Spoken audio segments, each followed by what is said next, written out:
આમોદના દારુલ ઉલુમ બરકતે ખ્વાજાના મૌલવીએ social મીડિયામાં post કરેલ કુરબાનીના તરીકોમાં મોટા પશુઓના કતલમાં ગાયનો ઉલ્લેખ કર્યો હતો, જેનાથી હિન્દુ તેમજ અન્ય સમાજની ધાર્મિક લાગણીઓ દુભાઈ હોય. આ કૃત્ય આચરનાર દારુલ ઉલુમ બરકાતે ખ્વાજા આમોદનું સંચાલન કરનાર સંચાલક વિરુદ્ધ ગુનો નોંધી તેને ઝડપી પાડી આમોદ પોલીસે કાયદેસરની કાર્યવાહી હાથ ધરી હતી. પોલીસ સૂત્રોના જણાવ્યા અનુસાર આગામી બકરી ઈદ તથા રથયાત્રાના તહેવારોને ધ્યાનમાં રાખી ભરૂચ જિલ્લામાં શાંતિપૂર્ણ માહોલ જળવાઈ રહે અને કાયદો અને વ્યવસ્થાની પરિસ્થિતિ જળવાઈ રહે તે ઉદ્દેશથી જિલ્લામાં સંવેદનશીલ વિસ્તારમાં સતત પેટ્રોલિંગ રાખવા તથા વિવિધ સ્થળોએ ફ્લેગ માર્ચનું આયોજન કરવું તથા સોશિયલ મીડિયામાં વોચ રાખી કંઈક ગુનાહિત કૃત્ય જણાય આવે તો કાયદેસરની કાર્યવાહી કરવાની કામગીરી થઈ રહેલ છે. જે અનુસંધાને ભરૂચ જિલ્લા પોલીસ અને સાયબર ક્રાઇમ પોલીસ સ્ટેશનની વિવિધ ટીમો દ્વારા આગામી તહેવારોને ધ્યાનમાં રાખી વર્તમાન સમયમાં સોશિયલ મીડિયામાં અફવાઓને વેગ ન મળે તે ઉદ્દેશ્યથી 24 કલાક સાયબર વોચ રાખવામાં આવી રહી છે. આ દરમિયાન પોલીસની સાયબર વોચમાં ધ્યાનમાં આવ્યું હતું કે આગામી બકરીદ ઈદના તહેવારને અનુસંધાને પશુઓ જેવા કે ગાય વગેરેની કુરબાની અંગેની સોશિયલ મીડિયામાં કુરબાનીનો તરીકો પોસ્ટ થઈ હતી, જેમાં મોટા પશુઓના કતલમાં ગાયનો પણ ઉલ્લેખ કરવામાં આવ્યો હતો. હિન્દુ તેમજ અન્ય સમાજની ધાર્મિક લાગણીઓ દુભાય તેવું કૃત્ય દારુલ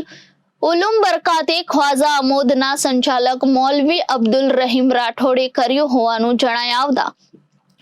આમોદ પોલીસ તુરંત હરકતમાં આવી હતી અને વિભાગીય પોલીસ અધિક્ષક પીએલ ચૌધરીના માર્ગદર્શન હેઠળ પોલીસ સબ ઇન્સ્પેક્ટર રાજેન્દ્રસિંહ અસવારે હાથ ધરેલ તપાસ દરમિયાન આ કોમી વૈમનસ્ય ફેલાવતી પોસ્ટના કારણે સુલેહ શાંતિનો ભંગ થઈ શકે છે તેવું જણાવી આવતા મૌલવી અબ્દુલ રહીમ રાઠોડને સુલેહ ભંગ ન થાય તે માટે તાત્કાલિક ઝડપી પાડી તેની પૂછપરછ કરતા મૌલવી અબ્દુલ રહીમ રાઠોડે પોતાના વોટ્સએપ એકાઉન્ટ મારફતે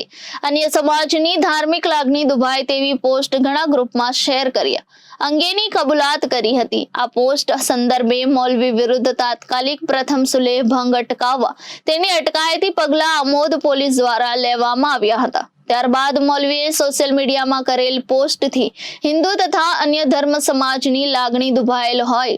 મૌલવી અબ્દુલ રહીમ રાઠોડ વિરુદ્ધ આમોદના પોલીસ સબ ઇન્સ્પેક્ટર રાજેન્દ્રસિંહ અસવારે આઈપીસી તથા આઈટી એક્ટની કલમ મુજબનો ગુનો રજીસ્ટર કર્યો હતો,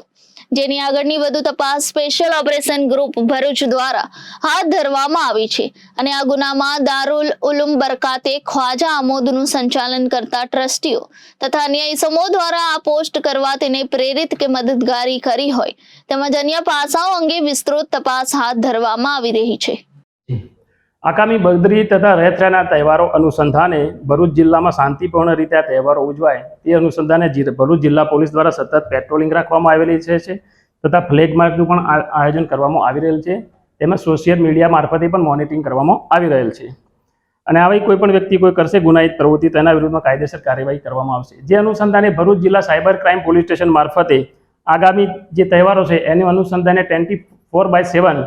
જે સતત મોનિટરિંગ અને વોચ રાખવામાં આવી રહેલ છે. તેમાં ધ્યાનમાં આવેલ કે આગામી બકરીદના તહેવાર અનુસંધાને પશુ જેવા કે ગાય વગેરેની કુરબાની અંગેની સોશિયલ મીડિયામાં એક પોસ્ટ વાયરલ થયેલી હતી, જે પોસ્ટમાં કુરબાનીનો તરીકે પોસ્ટ કરેલી હતી,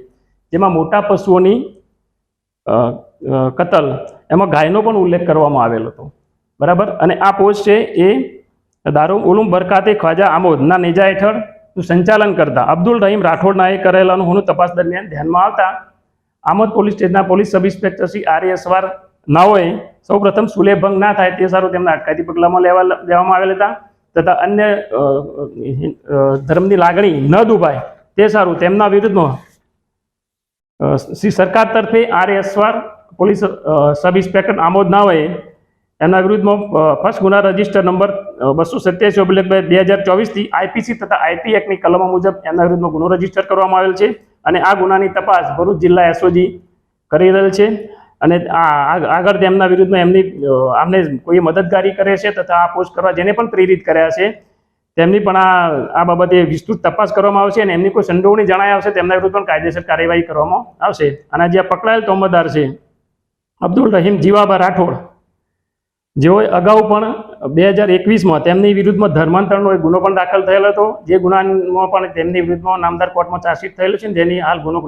નામદાર કોર્ટમાં પેન્ડિંગ છે. અને આ ગુનાના કામે પણ તેઓની વિસ્તૃત પોલીસ દ્વારા તપાસ કરવામાં આવશે અને બીજા કોની પણ જો સંડોવણી જણાય આવશે તો તે બાબતે પણ આગળની કાર્યવાહી કરવામાં આવશે અને તમામ લોકોને જાણ કરવામાં આવશે કે આવા કોઈ પ્રતિબંધિત કૃત્યો ભરૂચ જિલ્લામાં ના થાય તેની તમામ પ્રજાજનોને તથા અપીલ કરવામાં આવે છે. Reporter Viral Gohil, Janadesh news, Bharuch.